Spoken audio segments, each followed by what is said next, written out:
Hello and welcome to Shape the System, where we find and tell the stories that help people to rethink the way the world works. We interview people from all over the world who are helping to change our systems for the better. Shape the System is an independent podcast with support from KPMG High Growth Ventures, who help ambitious founders and their teams scale up for success. More about KPMG High Growth Ventures after the interview. We hope you enjoy this episode. Hi everyone, welcome back to another episode of Shape the System. We're going to be talking about something we've never talked about on the show before, which is surprising because this is something that literally touches everyone, probably physically in the real sense, on just about a daily basis. We're going to be talking about transportation, personal mobility, vehicles, cars, whatever you want to call it. I don't want to go too narrow on the definitions. And I'm delighted to be talking to Hugo Spowers from Riversimple. And it's my evening, it's his morning, he's in the UK. The guys are doing some super interesting stuff, and I'm not going to get ahead of ourselves and talk about what it is.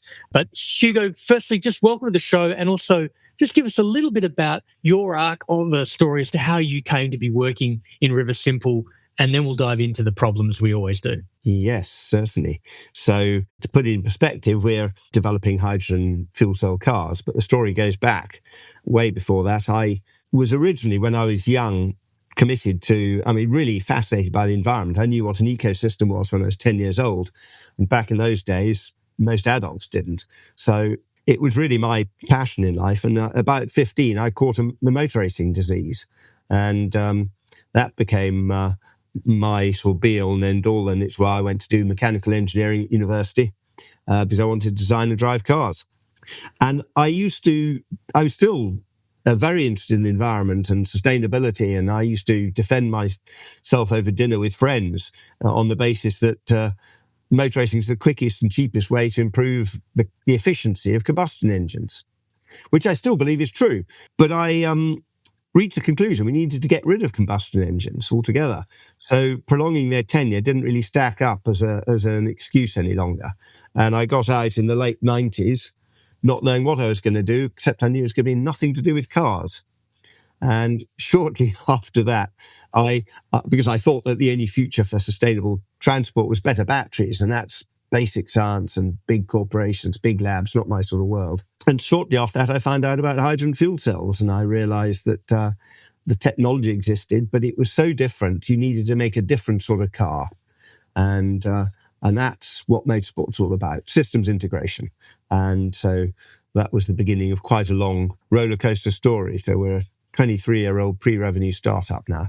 Yeah, and we'll get to Riversimple in a second, because I think there's a lot of moving parts in there. That's going to be one of my first of many mechanical jokes for the entire episode. But I want to get to those. But what I want to come back to is kind of the status quo with personal mobility. And I'm using that term quite specifically because I think we've confused a lot of vehicle with ownership and status and desire to have this thing sitting in a garage and that you sit in. But I think personal mobility is kind of the outcome that most of us require from transport, and cars are one of the possible ways of doing that. So maybe help me understand, and we can use the UK as a lens here, we don't have to use global figures, but help me understand how people get around today and systemically what's wrong with the nature of this approach or approaches that we have.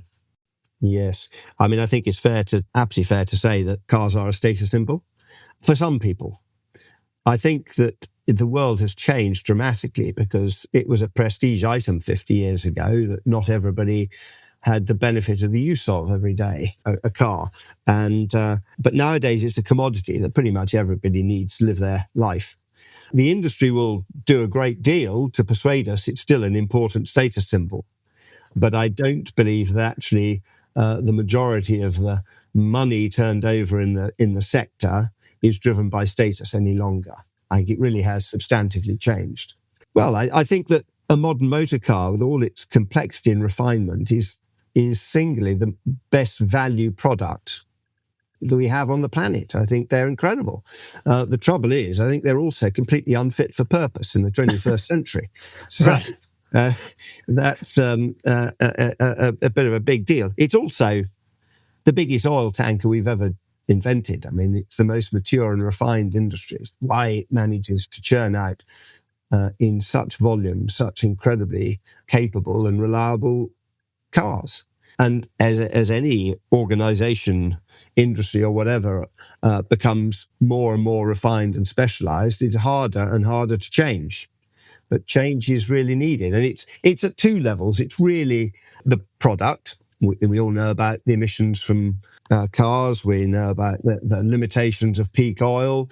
What we talk about less is the sheer weight of cars. It's been going up for some decades, and that's accelerating because of electrification. And weight has a whole raft of unintended consequences, and they're all negative. Right. And so keeping the car on the road is not one of them. well, the obviously a heavier car consumes more resources. Sure. It has more embedded carbon in manufacturing. It increases the risks of injury and fatalities in any accidents. People think heavier cars are safer. Now, it may be they're marginally safer for the person inside the car, but even that's disputed. Certainly, in aggregate, they're much more dangerous. So in the Netherlands, there was a study a few years ago showing that if you had a baseline accident between two cars, but one car was 500 kilos heavier, it increases the risk of a fatality from that accident by 4.5 times. Right. Wow. And so it's very bad news for safety. But also, if we're really thinking about safety, we should be thinking about health rather as well as just accidents. And UK government statistics put the fatalities from lung disease from cars at over 20 times the fatalities from accidents. But it's not where the attention goes, is it? And the greatest risk for health is actually in the tire and brake emissions. So there was a study last year, 2 years ago, from Emission Analytics, who did all the really good data on Dieselgate. And they showed that the risk to human health of tire and brake emissions are over 1,000 times as great as they are from exhaust particulates. 1,000 times. And of course, the tire particulates, we worry about how we dispose of tire carcasses at the end of life. Nobody ever asks why it's a carcass. What's missing? Well, there's 500,000 tons of it missing a year in Europe alone. And it all goes into the air. We breathe it, or into the water. And so the Pew Charitable Trust did a report recently. 78% of the microplastics in the world's oceans come from tires. And that's pro-rata to vehicle mass. So there's a whole raft of problems with cars as we do them today, and there's definitely technical changes needed. But I think there's also, as important as that, is a change in the business model of the industry. The industry profits from everything that we don't want. And if you sell cars, I mean, it's pretty obvious. If you sell cars, you make more money by selling more cars. So you're rewarded for churning product, obsolescence, high running costs. The industry makes on average a 1,500% markup on spare parts. It costs more to make a more efficient car, but people will never pay more for a more efficient car, so it reduces profit margins. So there's actually a negative incentive to improve efficiency. And this is why we need all these regulations, because the business, the financial drivers of the industry are completely in opposition to what customers want, what policymakers want, what the environment needs. And I think we need to change the business model of the industry so that its financial interests are aligned with what we need, because it's a much, much more effective way of achieving a sustainable outcome than rewarding them for the opposite and then regulating. I don't see how we can ever have a sustainable industrial system based on rewarding industry for the opposite of what we're trying to achieve. And do you think, like, and I want to get into Riversimple specifically and even the automotive equivalent, but I'm wondering is there another industry that was similarly product-led and obsolescent-led and margin-led where some innovation came in and it just made that whole business model no longer viable? I'm trying to work out if there's a parallel here that we've already crossed on a much simpler device. I don't know what the example is. We still all own washing machines. In theory, you could just use them rather than buying them. Is there a parallel here?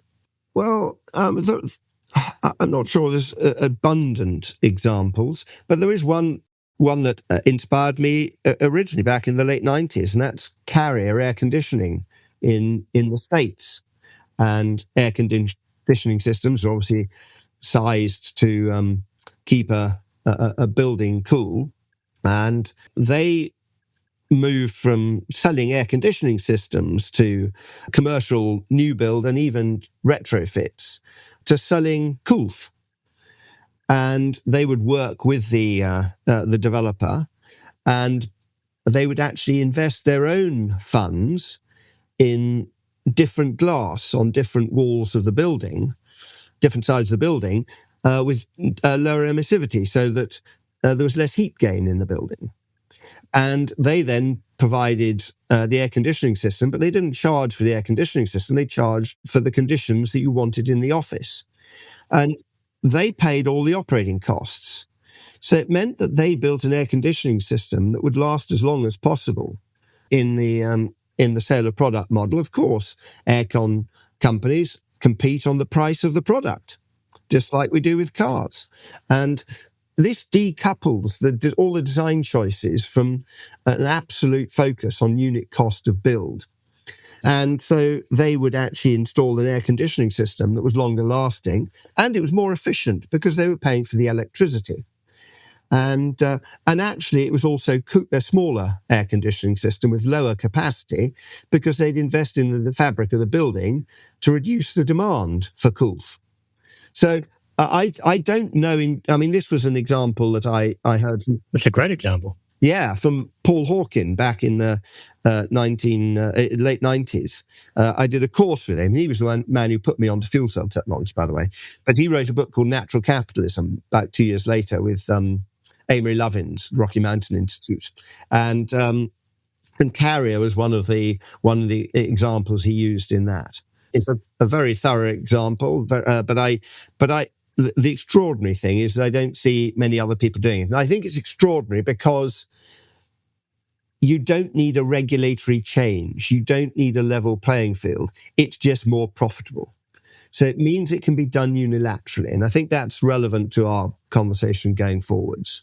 Yeah, I totally agree. And I think segueing from kind of that example, and, you've touched a couple of times on fuel cell technology, and my thought process and observation of this is that there has to be some kind of pivot point around an innovation that perhaps previously wasn't viable or hadn't been pulled together and executed correctly to enable a new business model that then stacks up against the incumbent business model and might strip out a bunch of the, inefficiencies that are costly but also have a margin attached to them, and then just reduces to the functional requirement. So help me understand where hydrogen fuel cell technology is up to, and maybe a little bit of the chemistry too, I think, so people understand how this stuff works.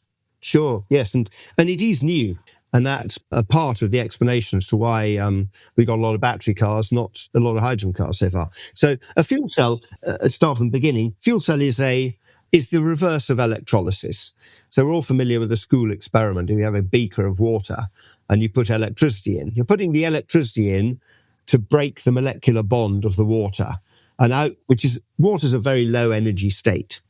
That's why everything, when it burns, ends up as water, basically. Right. And when you put the energy in, you split the water into hydrogen and oxygen. You've then got two high energy gas molecules.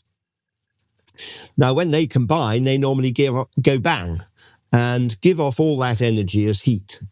But in the fuel cell, you put them back into the same device and you allow the hydrogen and oxygen to combine, but without burning.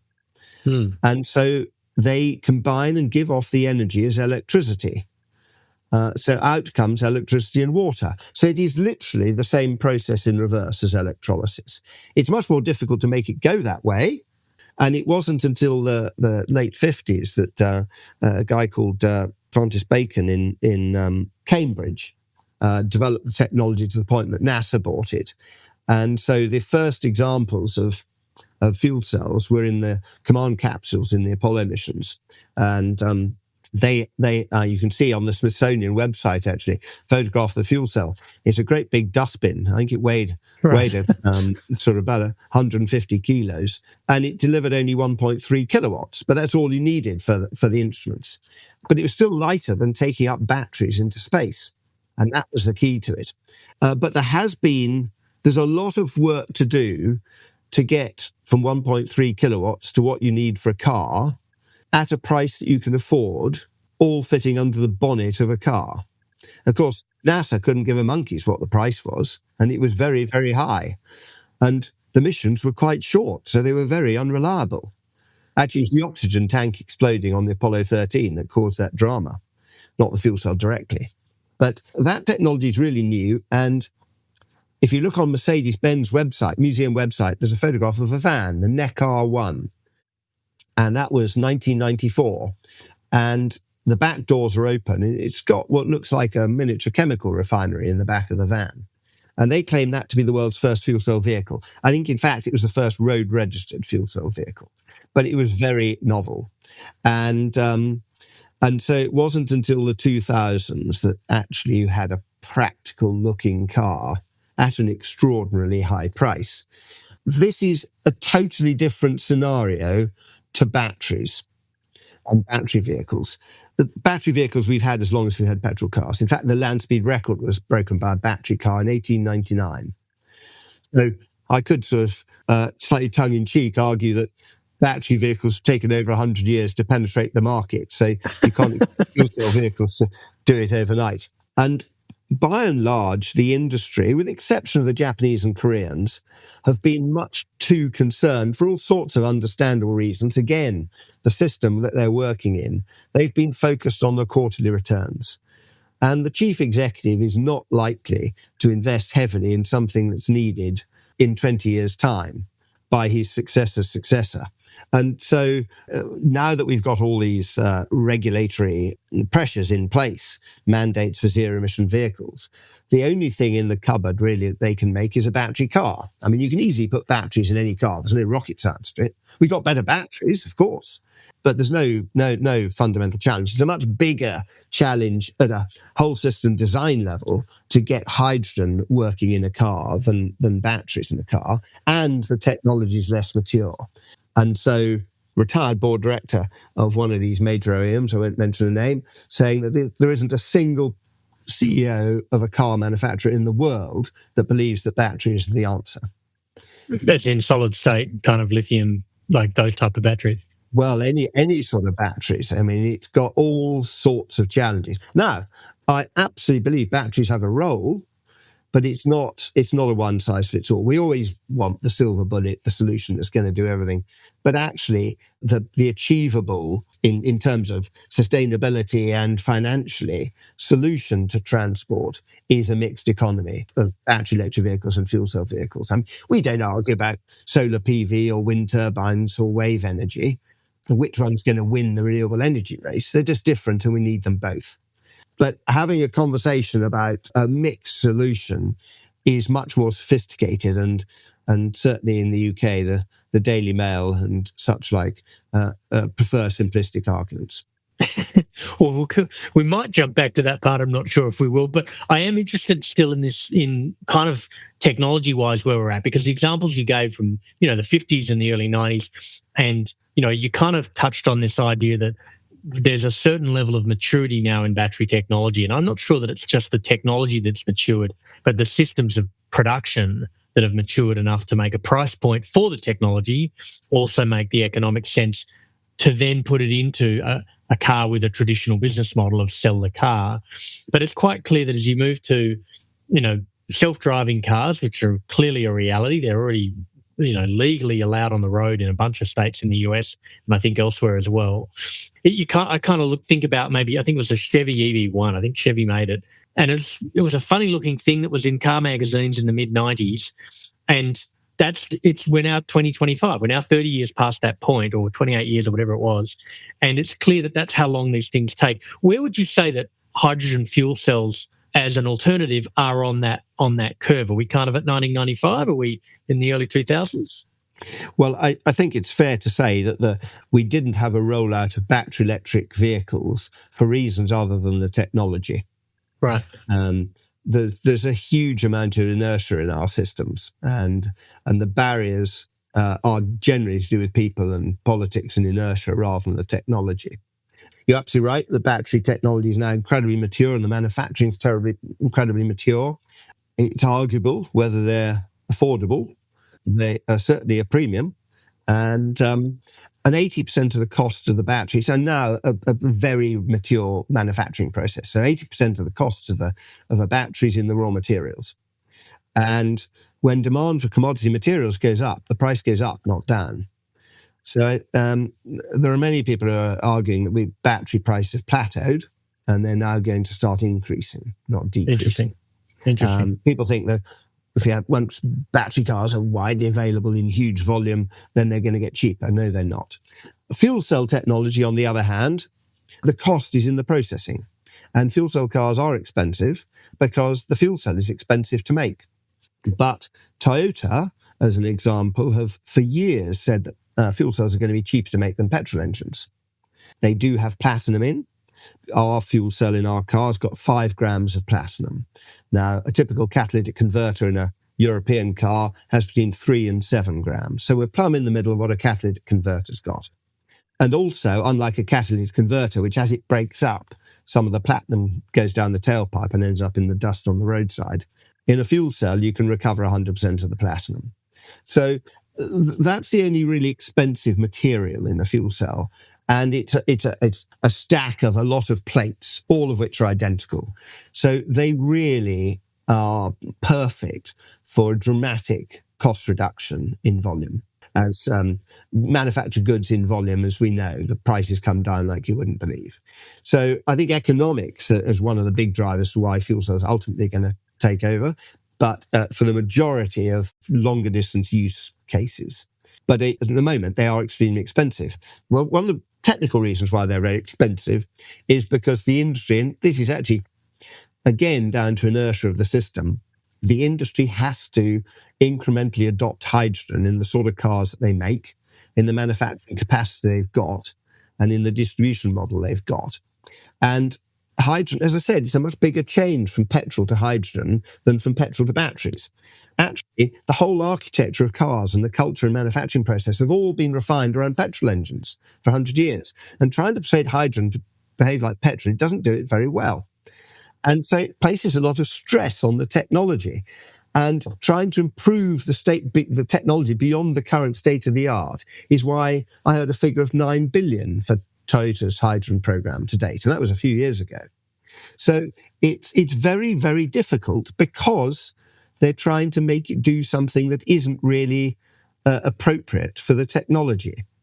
And that's made it a lot harder to bring it to market. So our cars, and without wishing to sort of encroach on our cars, but jump ahead in the conversation, but our car has the same acceleration as Toyota's Mirai. When our car came out in 2016, the contemporary Mirai, they both had an acceleration time of 0 to 60 in 9.5 seconds. Yeah, now, that's 60 miles an hour, by the way, isn't it? Yeah, 60 miles an hour, sorry. 100 for the rest of the world, but sure. Other than America, of course. That was a 2-seater car. It was a prototype. There's a fully certified 4-seater car. But they had a fuel cell that was 13 times as powerful to achieve that. And they used 3 times as much hydrogen per mile. And I can assure you, we hadn't spent anything like 9 billion on getting there. And that's the benefit of system-level design. We didn't have a better fuel cell, better motors, better anything like that. We just had designed a completely different sort of car, different architecture of car. And the industry can't do that because it's got a lot of exit barriers from what it does so well. And this leads on to the last big barrier to making it happen is that I believe we need a change in business model, as I was referring to earlier. And changing business models is harder than changing technologies. And that's more true the more mature the industry is. And hence the whole, I mean, you may have come across the book, The Innovator's Dilemma, which really laid the whole problem bare as how repeatedly disruptive technologies have always been not just pioneered, but capitalized upon by new entrants. And every single time in all the case studies he gave, the incumbent market leaders had failed. Mm. Yeah, I mean, look, there's a lot of parallels here to Tesla's story, right? If you think about Tesla's electricity story, rightly or wrongly, it can be judged in, historically, but, when they came to market, most car manufacturers had abandoned any chance of doing anything electric. And they didn't start by trying to make an affordable car for the masses. They said, let's make a ridiculously priced car for the nerd, right, realistically, and like over-spec. You know, the original Tesla Roadsters had unbelievable performance because that's what their target market was looking for. And that target market wanted that thing and wanted to stick out and could afford that price point to kind of refine the technology and demonstrate some degree of viability at this kind of niche end. What's interesting to me about what you're doing, and I want to dive into some of the specific details of this, but just at a high level, is that if you rethink the business model and start with the business model and then think what car would we need to build to make that business model viable, you actually get to throw out all of the existing paradigms of how cars are built and how they are conceived, how they're sold and how they're marketed, because you're working from the business model backwards. So let's use that as a segue to dive into Riversimple and try to understand the 3 or 4 big pillars of how this whole thing hangs together for you guys. Yeah, sure. Yes, it's important to point out that we're not a hydrogen car company, we're a sustainable car company. And as I said earlier, I absolutely firmly and genuinely believe there's an important role for battery cars. But there's very little work going on comparatively on hydrogen cars, and I think they're every bit as important. And that's where we believe we can really add some value, and we don't have all the exit barriers that manufacturers have from doing what they do so well. So there are very few advantages to being a startup, I tell you, but the one big advantage is a clean sheet of paper, and that's not to be underestimated when you're trying to do something disruptive. But we'll start with the business model, because I think that's really everything does, as you just said, grow out from that. And our business model is that we will never sell a car. We'll only ever sell a service contract. Mobility as a service is a popular phrase nowadays, but it means lots of different things to different people. In our case, we will offer customers typically a contract for 3 years, as if they were buying a car on finance. So when the customer does that, they pay a fixed monthly fee, and they might have a balloon payment that they can pay at the end of the 3 years to own the car outright. But then the title stays with the finance house. But you still think of it as your car. It's parked at home on your drive in your garage or whatever. Mm-hmm. In our case, it's fundamentally different from a lease, and it's done for different reasons, and it has a completely different outcome. So we will offer the car and this contract. The customer pays a fixed monthly rate, but they also pay a mileage rate, like a usage rate on a mobile phone. And that covers everything. It's literally the only transaction they have in the use of the car. So it includes things like insurance and, most importantly, the fuel. When you fill up with hydrogen, you don't pay, we do. And the other difference from a lease is that at the end of a lease, generally the industry, the cars are sold by the manufacturer either to the leaseholder, but more usually out into the second-hand trade. And we argue that a lease is a mechanism to try and manage demand when the economy goes a bit soft and persuade people to buy a car that they wouldn't otherwise be able to afford. It's all about keeping the product flowing out the factory gates. It critically has no influence whatever on the design of the car. It's just an alternative way of persuading people to buy it. In our case, we, as I said, we don't sell it at the end of the 3-year contract. We provide a second, a third, a fourth-hand customer. And we keep the car on our balance sheet from the clean sheet of paper when we design it right through to end of life. And we also internalize on our P&L all the operating costs of that car for the life of the car. And so it means that our interests, instead of obsolescence and high running costs, are longevity and low running costs. We don't make a markup on spare parts, so we want as few spare parts as possible, as few moving parts in the car. We want it to be as efficient as possible because we're paying for the fuel for the life of the car, so it's worth investing in efficiency.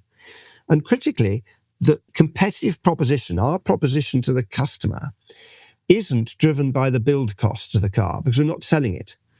As I say, it's a revenue-generating asset for us, and pricing is based on the lifetime cost, not the build cost. That does include the build cost, but it also includes all the operating costs and end of life, which the industry regards as a liability of sort of 200 euros per car. In our case, when we're designing it, we know it's going to be ours at end of life, so we design for maximum recovery of value. And that's not just raw materials that can be recycled, but components that can be refurbished and used again because they're much higher value. We also want to minimize the operating costs because we're paying them all, and that's maintenance and fuel principally. And we also want to maximize the length of the revenue stream, because it all comes to us. In the industry model, under 35% of the revenue generated by a car in its life goes to the manufacturer of the car. And that figure's going down. Where does the rest go? It goes to second-hand trade, to fuel providers, insurance companies, aftermarket component suppliers in the later years of the life, because the manufacturer really only has a grip on the supply of components in the first phase of life of the car. And so it means that we can build a car that's much more expensive to build, which it inevitably is in the early days with fuel cell vehicles.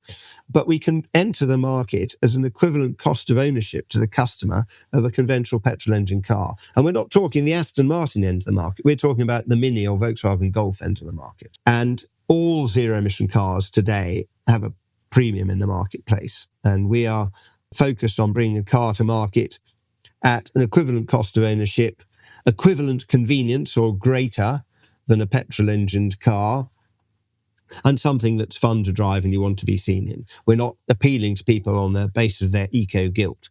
We honestly think the cars we're building more fun to drive and perfectly viable at an equivalent cost of a base-level petrol Mini is actually what we're benchmarking against at the moment. Mm-hmm. Just as an aside, what makes them more fun to drive? As someone who's obviously got a racing bent. Yes, well, it's much lighter is essentially it. It's much easier to make a car that's really nimble and agile if it's lighter. And right. if it's lighter, you can have no power steering. You simply don't need it. Because if it's lighter, you have narrower tires. And if you have narrower tires, you don't need the power steering. And that gives you a much more direct and engaging feel for the road. So if you enjoy driving it, our cars do feel significantly different to your average modern car. I'm kind of reminded of, and it might be an odd example, but you mentioned the Mini, but I'm also thinking of the Mini Mopes, where they were so much fun to drive because they're low to the ground and you feel very connected to the road in them. They're super fun for that. Is it that type of vibe? Yes, absolutely. But it's also a matter of having a very good chassis, very rigid chassis, very good suspension. We're from a motor racing background, so it's highly responsive. And I mean, of all the road cars I've driven over the years, the cars that we're doing currently, the most similar car is an old 1960s Lotus Elan, which was an absolute dream of a driver's car. Oh, for some reason, the first thing that popped in my head was the MX-5, which was kind of modelled on the Lotus Elans, if I remember correctly. Going back a bit in my car knowledge. Although ours are sort of knocking on for sort of just over half the weight of a Mazda MX-5. Wow. And for US people, that's a Mazda Miata, I think, if we want to translate. Yes. Okay, so this is super interesting. So you start with a business model and it's a cradle to grave. I hate that term, but that's essentially what it is. In fact, it's probably cradle to cradle, realistically. Cradle, yes. Yeah. And then put yourself in a position where even with the current fuel cell technology and the cost of production, there is already an ability to offer this car in pari passu or close to what someone would lease a car for in the current market. And is that kind of the starting point? Is that the entry point for where you're at today? Yes, we're not quite at that entry point yet in that we haven't got a manufacturing facility. So we've been an R&D organisation for the last 20 years, and we've developed 5 generations of car. And we really are now totally on top of the technology, but we're just working on our first round of funding for production facility.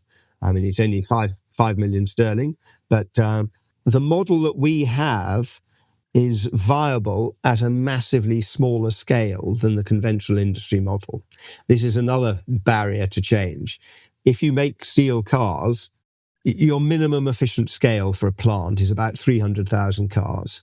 And they've all basically got to be the same, because a pressed steel tool costs you about $1 billion, but it does spit out 300,000 cars a year. And so that's how many you want to assemble on site.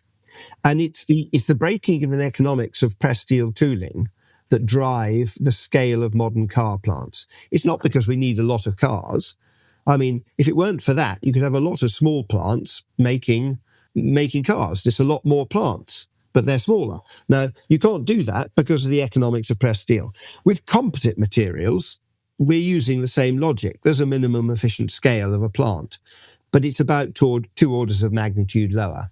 So we reckon it's 5,000 cars a year we can get through a single set of tooling. Now, the tooling is about 100 times cheaper. What is the tooling? Is it 3D printers and third-party? Like, what does it look like? It's machined from metal, so it still is not cheap, but it's 30 million or so for the tooling for a car rather than a billion. Yeah, which is, as you said, orders of magnitude. Yes, absolutely. And that employs about 220 people. And when you want to expand, you need more sets of tooling, but there's no economic advantage from putting them in the same place. So you build another plant with another set of tooling. And so you can expand your capacity in small increments. But as each plant has a different set of tooling, it can also make a different car. You're not bound by the platform mentality of the industry, where they are totally focused on platform sharing because of the weird economics of press steel tooling. And then the last bit of the puzzle that any auto engineer will leap down your throat about is that composites are very expensive. Steel's jolly good at what it does, and it will always be cheaper. And that's absolutely true. However, this is a great example of where system-level effects come in, because the business model fundamentally changes all our design choices. Now, if we make the car of carbon fibre, it can be lighter. And auto engineers will understand this, that you can have a smaller fuel cell then and smaller motors and fewer supercapacitors and so on. So some capital cost savings. But they're not enormous. But then by doing it like this, you end up with a more efficient car. And we save more money on the fuel for the car than over the life of the car than the premium we pay for the carbon. So we're quite confident we can make more profit out of a carbon fibre car than a metal car at the same price to the customer. That wouldn't be possible if it weren't for the change in business model. And the other key advantage of the composites, which I've already covered, is this scale effect. And that reduces all the levels of speculation required in order to get to commercial revenue and being EBITDA positive. Mm-hmm. And I want to understand a bit more about the manufacturing side because, and again, I'll make the Tesla example just to make it simpler for people, but, there was a need to build cars and there was a need to build the capacitor network or whatever it was called, the energy network. Where does the hydrogen, like how much of the infrastructure do you need to build to refill the car with hydrogen as well? Yes, it's a good question. It comes up all the time, and we actually argue that it's much less of a barrier for hydrogen than it is for batteries. If you've got one battery car, it's relatively easy to charge. One hydrogen car is a bit of a nightmare. But as you scale it, the costs of battery charging actually go up with scale rather than down. Whereas hydrogen does completely the opposite. As you scale it, the costs come right down because a hydrogen pump can support hundreds, if not thousands, of cars, just like a petrol pump can. Whereas a battery charger can only support a handful. But also, more importantly, battery charging at scale needs enormous midstream investments. And this is where the public sector subsidy is so necessary. If you take the Tesla supercharger, for instance, 120 kilowatts, generously it takes 6 times as long to charge as a petrol pump. A typical motorway service is a modest one in Europe, 20 petrol pumps. You'd need 120 superchargers to replace the same throughput, to support the same throughput of vehicles. 120 superchargers, 120 kilowatts, it's 14.4 megawatts, which doesn't mean a great deal to most people, or me even. But 14.4 megawatt substation, that's the average consumption of 32,000 homes in the UK. And that's just for one motorway services.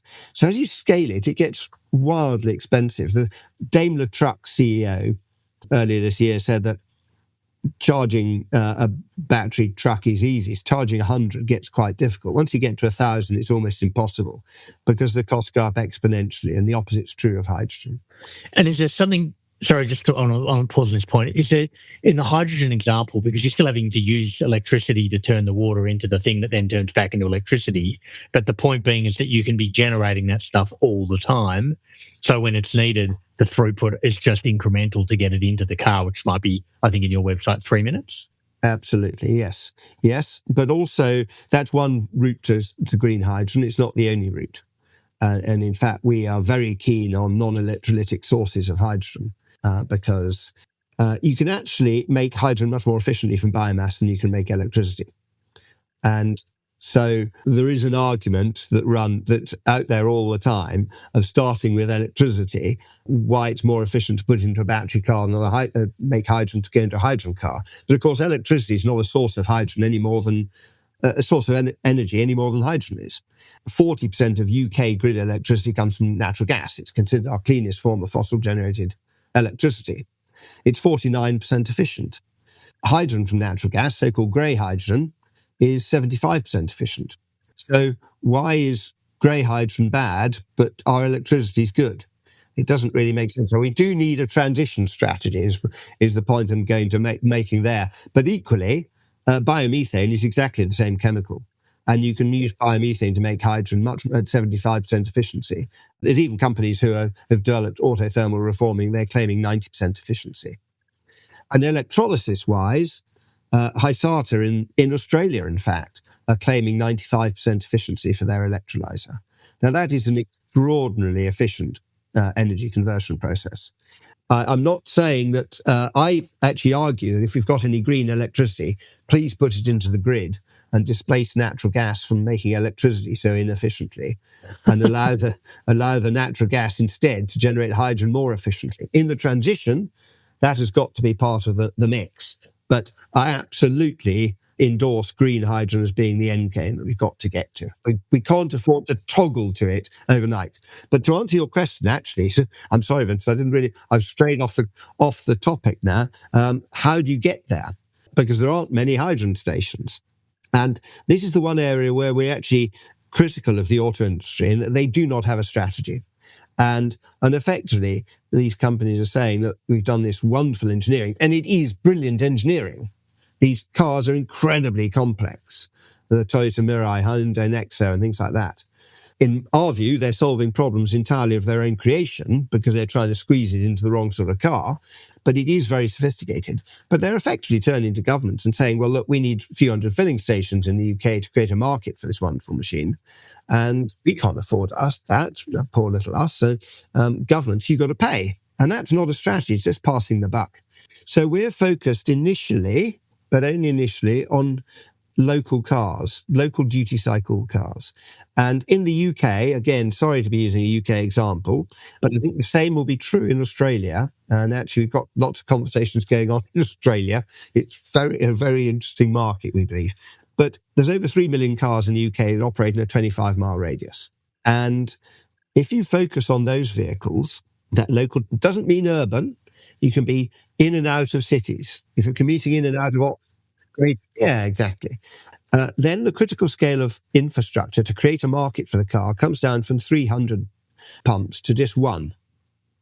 Now, it's a small market, but it's highly concentrated, and there's a business case there straight away. Because if a forecourt puts a hydrogen pump on the ring road of Oxford, we often use as an example because it's a ring road right round 200,000 people. Somebody puts a hydrogen pump on their forecourt, we put 100 cars into the market, they've got 100 captive customers from day one. So it breaks even very quickly. We then work with the local authorities, who we do work with. They're our best allies because they all have a lot of local duty cycle vehicles, and they are under pressure to decarbonise not just their own operations, but to decarbonise the community. And so they have bin lorries, for instance. They have local buses.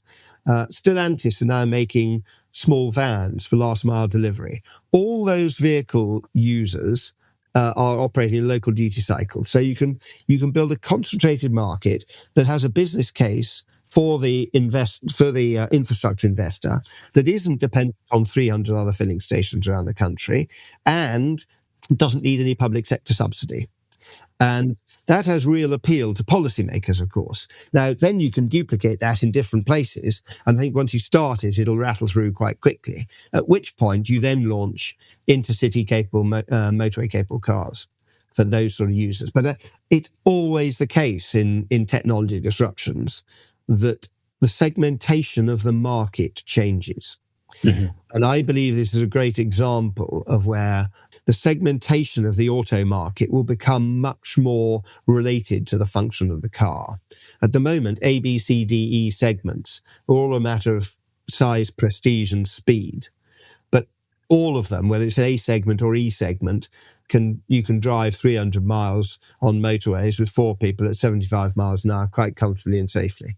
And this, I think that there will emerge much more a much greater variety of use cases in parallel with more investment and more sophisticated mass transport systems, and in parallel with car sharing schemes. And those 3 things all together fit together very well and allow people to have a car that's appropriate for their use, rather than a great big estate car that they commute in for 48 weeks of the year because they want to go on holiday in it in the summer with their family. 1 week of the year.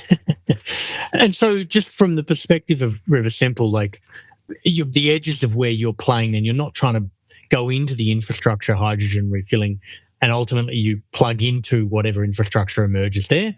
I'm guessing as an industry, there's whether they're building a van that's, done by hydrogen, or a commuter car, or, some other mobility, you're all converging around a certain standards that will allow interoperability between whatever infrastructure emerges. Yes, the standards are there for the infrastructure, and so there's just a lack of it. And so you're absolutely right that we don't want to get into refueling. We've got a refueler for we've got customer trials going on in South Wales at the moment. We've got a refueler in Abergavenny, but we hope that's the only refueler we ever install. And the principle really underlying all our strategies are to align our interests with every other stakeholder in every relationship we build. So it's important to us that it works for everybody. It's got to work for our suppliers, it's got to work for customers, it's got to work for policymakers, and it's also got to work for our infrastructure partners. And if we do that, we're building a sort of mini ecosystem. We don't need the world to jump on board and overnight the whole system to change.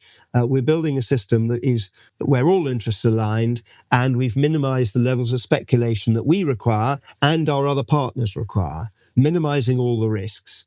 And we can do this unilaterally without any public sector subsidy. It's very welcome. It can accelerate things and it gives confidence, but it isn't the be-all and end-all. The actual funding doesn't have to come from the public purse to make it happen. And you can get into the market, get to profitability at a very, very minuscule proportion of the market share. And then you can scale it. Realistically, though, I mean, to give your example, if you took a niche use case, like let's say there's patient transport vehicles, they're not like ambulances, they're just for moving patients around different public service hospitals scenario. They have them in Australia, presumably they have them in the UK, they're pretty much everywhere. And this car is operated, typically by government services. They travel short distances and they have a certain set of needs in terms of what needs to be in those cars. And there must be a huge operating and capital cost of operating those cars, and they're all operated within a very small area 99% of the time.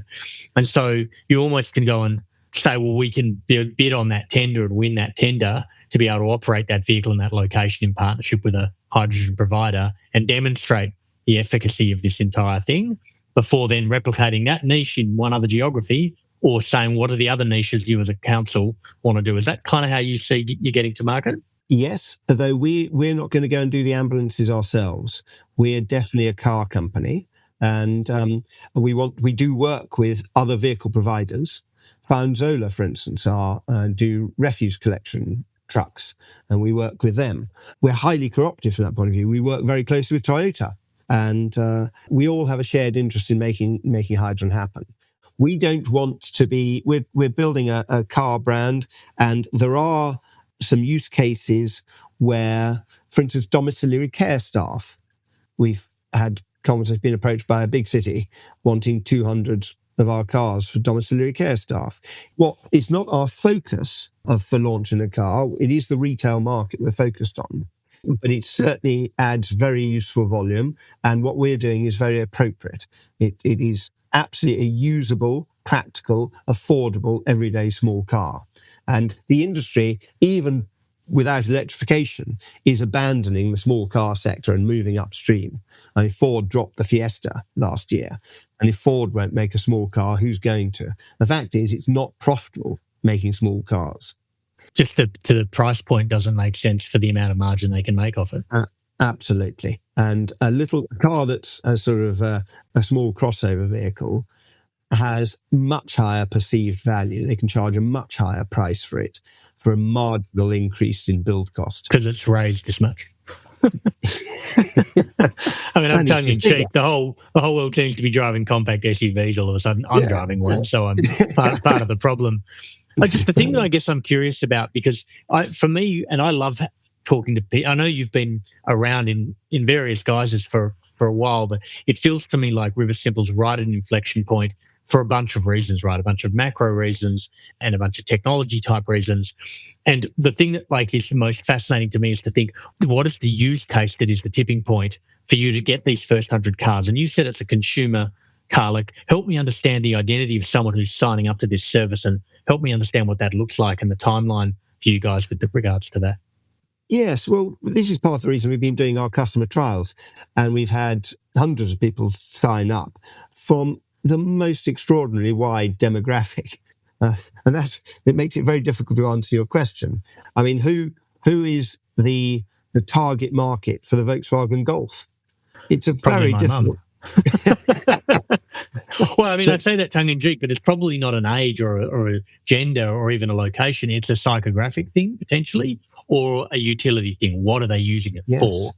Is that right? Yes, I think it's more a utility thing. And we did design the current car with 4 stereotypes storyboarded, and car designers always find it very useful to do that. Having said that, they equally know that's never who ends up buying the car. So it's a slightly academic point. And because our model is so different and what we're competing on is so different and the segmentation is different, we're trying not to constrain ourselves to a particular demographic. We don't want to get into fleet market. We are definitely focused on the retail market or the owner-operator of small commercial vehicles. So butchers and florists or whatever. For instance, the car that we're working on now is our first production car. The Raza, by the way, was never designed to be a usable everyday car. It's a bit too sporting and it's quite low. It's not easy for old people to get in and out. Rear 3/4 vision isn't great. It was designed really to show off the technology. And it was the first car after 4 generations of car, the first car we designed to use on the public road. So it was important that it's caught people's attention. So the car we're working on now has got pretty much the development of the same powertrain, but it's about 3 inches higher and 3-inch higher seats. It's easy to get in and out, bigger boot, better vision all round. It's a more usable everyday car. But we will offer that as a 2-door car, either with 2 or 4 seats or with a van body on the back. And we'll offer it with 2 different powertrains that allow you to cruise at either 60 or 70 miles an hour. And they will both have an acceleration to 60 in about 9.5 seconds. They're not sluggish. They just don't have this redundant top speed. It is, after all, only 10 kilowatts. So it's 13.5 horsepower. But we do manage to get this 0 to 60 time of 9.5 seconds out of it. Like, just to can we give that some context? Because some people who don't understand kilowatts and horsepower, if you wanted to get a car to 0 to 100 kilometers an hour or 60 miles an hour in under 10 seconds, a more traditional either electric or ICE car, what type of, it's like 5 or 6 times the amount of kilowatts or horsepower compared to the numbers you just said. Oh, yes. It'd be sort of over 100 horsepower. Right. And we're 13. Amazing. So, I mean, that's partly because they're heavier. Yeah, power to weight ratio. Partly because I'm cheating slightly in that when we're accelerating, we've got more power than that. A fuel cell is actually capable of keeping the car cruising at its maximum design cruise speed. And that's, as I say, 13.5 horsepower. It's just enough to power 3 domestic kettles, to put it in perspective. That is amazing. That can keep the car going at 60 miles an hour, 100 kilometers an hour. But we've got motors in all the wheels, and when we brake, they're the primary brakes. In fact, when you press the brake pedal, we do have a friction braking system, which is used for emergencies. But when you press the brake pedal, valves close in all the hydraulic circuits, so the friction brakes don't work. So all the braking is electrical. And that electricity goes into a bank of capacitors, which store static electricity, unlike a battery, which is a chemical process. And it's the chemical process that means batteries don't like charging quickly.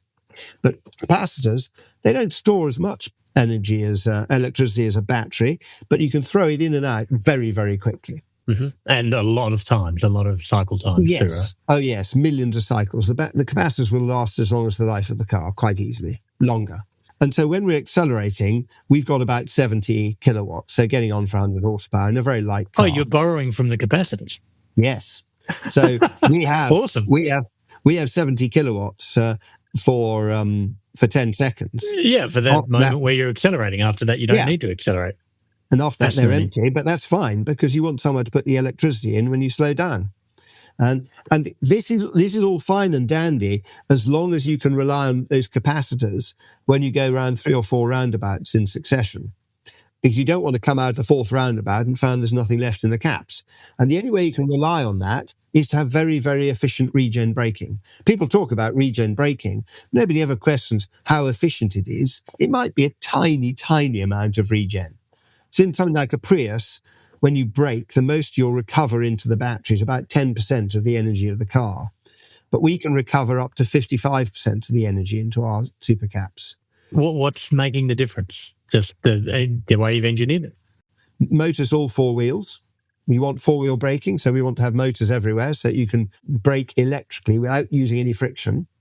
And also this phase braking, so when you press the brake pedal, the friction brakes don't work. If you do that, any friction braking, you've just wasted some energy you could have saved. Got it. I understand now. So that allows you to have a really small fuel cell. Yeah. And then when you've got a really small fuel cell, you can have a lighter chassis because the chassis is designed to hang on to the heavy bits in accidents. Right. And if you have a lighter chassis and then you go to carb and it gets even lighter, then you can have a smaller fuel cell and smaller electric motors and fewer supercaps because you haven't got to store so much kinetic energy. And so you have all these what we call loops of mass decompounding, iterative loops. Every stage gets lighter and cheaper and more efficient. And as it gets lighter, as I said earlier, the tires get narrower. Same grip, but you don't need as wide a tire for a light car.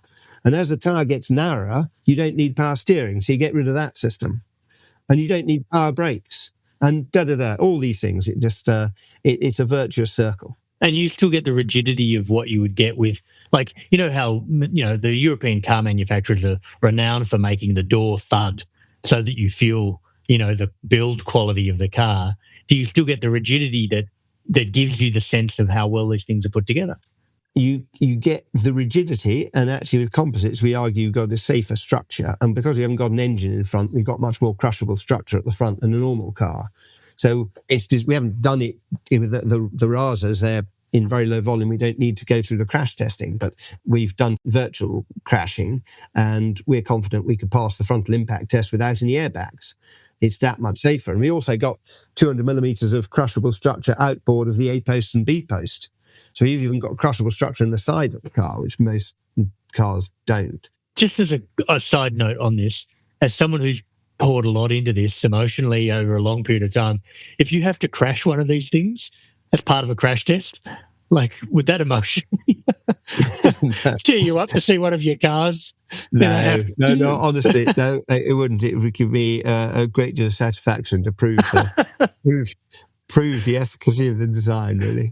Okay, good. I always wondered that about car designers. I look at those and go, oh my, well, my problem is I have a vintage car in my driveway. I have a 1971 Charger.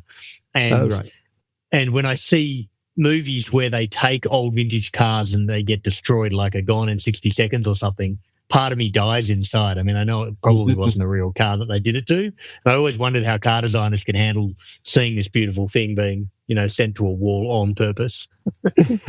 No, well, I mean, I do like cars, and so part of Riversimple is maintaining the joy and the freedom that cars have brought to people over generations, but without all the damage that they create. And so we're not really majoring on autonomous vehicle technology. It's far too expensive for us to get involved in anyway. It's not our expertise. And we might fit it at a later date if we really need to, retrofit it from somebody else developing the technology. But essentially, I don't really feel that it has much of a role to play in sustainability of transport. And in fact, there's some negative consequences of autonomy. But certainly, we're all about the joy and the freedom of driving. And we are We have actually recently, just last week, announced a competition with Coventry University to design a sports car.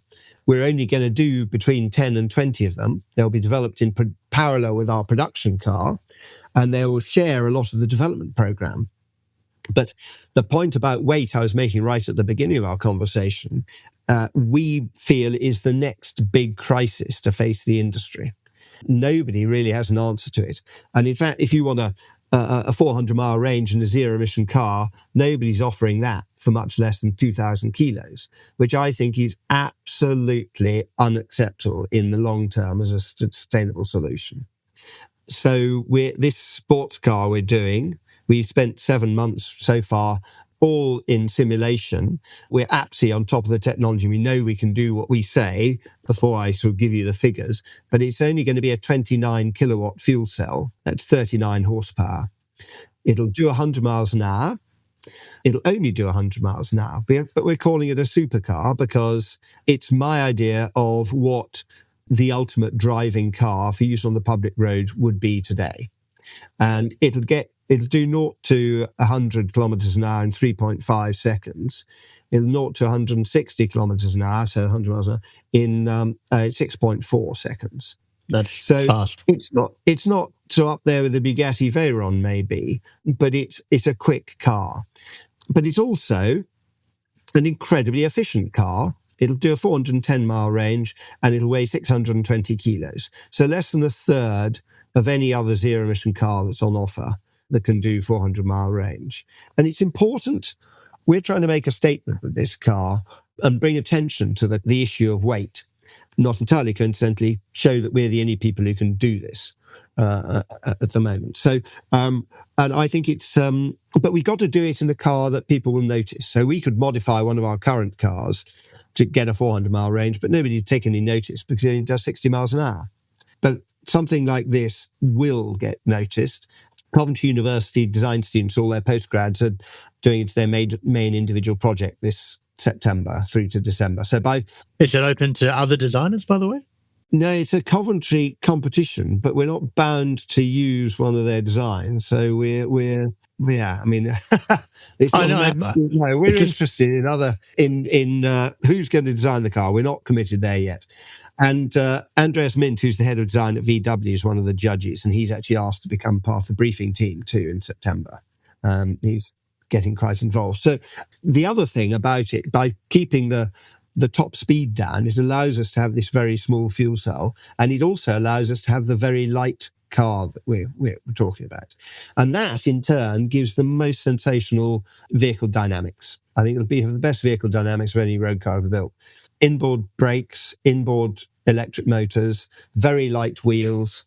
And so it's not as if we are being politically correct in limiting it to 160 kilometers an hour. It's a design choice, because if you go for a higher top speed, you'll end up compromising everything below that top speed. Mm-hmm. And totally it's understand. Really the usability and the fun you can have on a public road. Yeah. I mean, for me, there's a couple of things in this that this whole part of what we've been talking about reminds me of.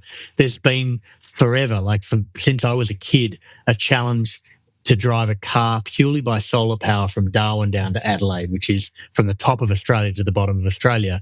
And it wasn't so much about it has to be solar powered, is that it's not allowed to fill up on the way. And part of what's fascinating to me about that is if you're at 400 miles, now this is probably this is about a 2,000 kilometre drive, I think, and that's probably around 700. But realistically, if you had to optimise a car to make it from Darwin to Adelaide on a single fuel cell charge, it's really just a matter of extending the car to be able to support it. So being able to demonstrate that this is what a car might feel like, the idea that a car can only do 500 or 600 kilometre range feels such a dogma, such a paradigm that we kind of inherit and go, well, that's kind of where we're at. And I think the other thing that is, the macro trend, and we see this in mobile phones, right? And I'll hold up my phone to make the point. You have no idea what phone this is, but it looks like every other phone on the market. Because what we start to see when technologies evolve is that you see a convergence point where they all start to look the same because they essentially you have patterns and people go, that's how I expect the thing to behave. And I think our commuter cars have the opportunity to look more like our mobile phones in regards to so much commonality and similarity and, to your point, commodity, rather than, they all have to be different because it's all physically inanimate. It's just software and capability. Is that how you're saying this? Well, I actually think that the role of software and influence of that is probably slightly exaggerated. I think there is not nearly enough attention paid to the hardware platform that's needed. People talk about autonomous technology and so on, software-defined vehicles, and this is because there's no margin left in making commodity vehicles. If you make a petrol-engined small car, it's so mature, it is an absolute commodity market. The market margins have disappeared. And so the industry is scrabbling for things that it can offer at pretty much a marginal cost of zero and charge a huge premium for to regenerate the margins that have disappeared. And I think the focus of attention on all these things is driven by where the opportunities are for margin rather than what problems they solve. And I think that much more significant than things like the autonomous functionality is dealing with the sheer pollution and energy consumption of road transport. We know that autonomous technology from California actually increases mileage driven. So that's the negative consequence. No doubt. And so instead we're worried about single occupancy journeys today. In future, we're going to have a whole lot of zero occupancy journeys. Sending your car off back home to pick up something you forgot to take to work with you. And so we still need, and there is enormous opportunity for reducing the energy consumption per mile of cars, reducing the weight of cars and the tire emissions coming off cars. These are much bigger deals. I mean, AI can no doubt be used in optimizing some of the design parameters, but the big bites of the cherry are at a system level. And I think driven by human ingenuity rather than needing reliance on software, AI, autonomy, you name it, all those things. I think more what I was referring to is that you end up with the opportunity for the interior of a car and the exterior of a car to become more homogenous because it has a utilitarian outcome. And a mobile phone is a certain size and has a screen full of icons because it makes it highly efficient to use it, right? And it's an optimal design. And if that ethos and that abstraction applies into cars, you'll see cars that are infinitely more efficient at being on the road, running costs, whatever, because they're like, this stuff is, you don't need to reinvent the wheel on this stuff. Adding features for the sake of adding features is taking away from what most people are doing, which is trying to optimize their interaction with personal mobility. Yes, I think that's all perfectly fair. I think with cars compared with phones, there is more segmentation and will be more segmentation in the market, so there'll be more variety there. But also, your point about much more efficient cars, we're not seeing them because there is no financial driver to improve efficiency. And the focus of attention, the focus of R&D investment is on what makes money. And we're not going to get the improvements in efficiency until you make it a source of competitive advantage. And at the moment, we're relying on regulation. And in Europe, we've got a mandate now of 100 grams per kilometre tailpipe emissions. Now, that's a great driver to get to 99. But there's no driver to get to 60, let alone zero. And we need drivers to excel on these metrics. Regulations, because they reduce profits, they're there because the profit motive is misaligned with what's needed. And so you need regulations, a damage limitation exercise. Because it reduces profits, manufacturers understandably will lobby against those regulations, delay them, water them down, and then cheat when they come into force. But critically, they don't produce a driver to excel on the metrics that matter. And the only way we can do that is to turn the business model around to make efficiency and sustainability profitable. Yeah. So probably just sort of rounding this out as well, because we've covered the technology, the business model, the timing, how you're thinking about go to market. What does the next 3 to 6 months look like for you guys And like, what's the big milestone to be hit in that near term that kind of gets you, in some respects, over the chasm, or maybe the initial chasm? There's probably a couple in your case. Well, I think with technology, we really have matured it over a long period of time. We really are on top of the technology. We don't believe there's any market resistance at all. In fact, there's market pull. The number of people we talk to who say, this is what I've been waiting for. Battery car's never going to work for me. So the market isn't a problem. The technology isn't a problem. We have got work to do, engineering-wise, to get the car and the supply chain up to production standards, and the funding to do it. We're actually, over the next 2 days, visiting 2 potential sites. We're talking to 3 local authorities about a manufacturing site in the UK, and going off tomorrow morning up to the Midlands and then up to Scotland. And the problem has been, and always has always been, our progress has always been limited by funding, because people see us doing everything differently. We've got a different manufacturing material, different architecture of car, different customer proposition, different manufacturing strategy, different IP strategy. We're going to open source the technology. And people think that all these things, each one is a risk, and you add them all together into a big risk. We argue that when you're going through a step change, there's nothing riskier than doing it incrementally, and actually changing the entire system at once reduces the risks and barriers. I mean, we talk about the devil may be in the detail, but God is in the system. And that's the bit that you've got to get right. And actually, whenever a new idea comes up, all the conversation, like a lightning rod, goes to the reasons why it can't be done. And generally, I think those reasons are true, but they assume that the context remains the same. So the new idea is going to replace an old idea in a context that co-evolved around the old idea. And it's all those connections, that pattern of relationships, that are the reasons why the new idea won't work.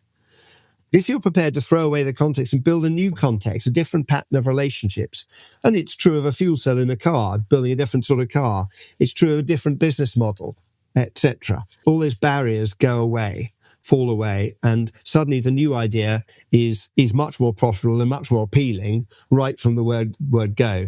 But we're so convinced, we convince ourselves culturally that the prudent thing to do is change one thing at a time, that whether it's policymakers with grant allocation or investors, you need an enlightened investor to see just how big the potential is and how low the risk is, compared with plowing more money into doing the same thing as we've been doing for 100 years. It would be the definition of madness. Hugo, I think we'll leave it there. We covered a lot. One of our longer interviews, which I always love because we've gone into all the rabbit holes. But I'm excited to see where you guys land with this. I think the timing couldn't be better, and understanding everything about how you pulled this together and how each part informs the other. I think, to your point, there's no way to do this incrementally. It's a step change opportunity, and a systems level one at that. Pretty much perfect for this show, by the way, given the name of the show. But thank you for being on the show, and thank you for sharing the ideas, and look forward to checking back in as you guys progress over the coming months and years. Thank you very much, Vincent. I really enjoyed talking. We hope you enjoyed this episode of Shape the System. As usual, if you'd like to suggest a guest, someone that you know who's helped change a system for the better, please go to www.shapethesystem.org, click on the top right-hand corner, then click Suggest Guest. Make sure that you click subscribe so that you get the new episode. Shape the System is an independent podcast with support from KPMG High Growth Ventures. Connects founders to the services they need along their journey. Whether you are looking to refine your strategy, mature your finance function, prepare for a capital raise, expand abroad, or simply comply with regulatory requirements, they provide you with the support you need to drive your business forward.